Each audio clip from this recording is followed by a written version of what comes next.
चलिए साथियों, आज का वीडियो हम शुरू करते हैं। रामधारी गुप्ता और खंड 1 है। प्रतिलेखन संख्या हमारा आज 10 है। तो डिक्टेशन आपको 5 सेकंड बाद स्टार्ट हो जाएगी, तब तक के लिए आप रेडी हो जाइए। Ready start. सभापति महोदय, आज हमारे देश में जो ऊपर से लेकर नीचे तक शिक्षा दी जा रही है, उसमें व्यवस्था ही एक कारण है, जिसकी वजह से शिक्षा का स्तर गिरता जा रहा है। मेरा अपना विचार है कि जो शिक्षा प्रणाली है और जिस रूप में शिक्षा दी जा रही है, वही अनुशासनहीनता का भी कारण है।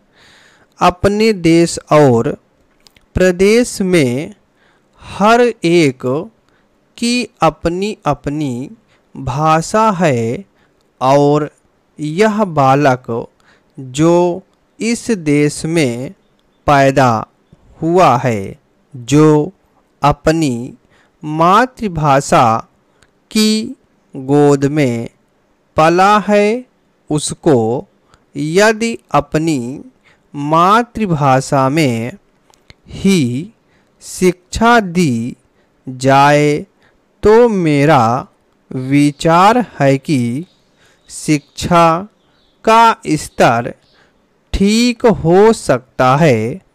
जो सबसे बड़ी भूल और कमी सरकार के द्वारा दी जाने वाली शिक्षा के संबंध में हो रही है, वह यह है कि बालक की मातृभाषा शिक्षा न देकर उसको उस भाषा में शिक्षा देने की व्यवस्था की गई है, जो हमारे देश या प्रदेश की भाषा कभी रही ही नहीं।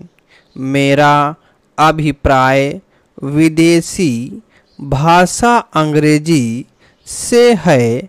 मैं यह मानकर चलता हूँ कि जब से यह भाषा इस देश में आई है, चाहे वह किसी कारण से आई हो, इसे आप भी और इस माननीय सदन के सदस्यों भी जानते हैं कि उस से बुरे परिणाम ही निकले हैं। कोई भलाई नहीं हुई है। इस देश को जो हानि हुई है, वह किसी से छिपी नहीं है।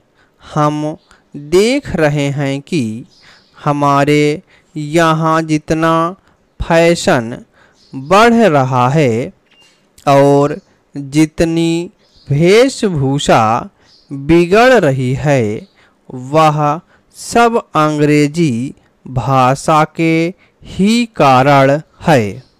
जिस समय यहाँ पर अंग्रेज़ों का राज्य था, प्रायः यह देखने को मिलता था कि वे लोग जो विशेषकर के किसी न किसी तरह से सरकारी पक्ष के ही होते थे, अंग्रेज़ों से मिलने के लिए जाते समय अंग्रेजी वेशभूषा का ही प्रयोग करते थे।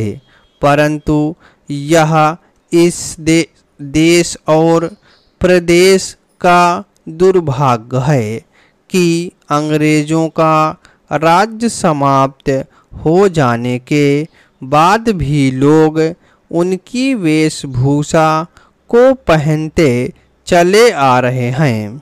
इससे जो प्रभाव हमारे देश के फैशन पर पड़ा, उससे लाभ के बजाय हानि ही हुई है और हो भी रही है।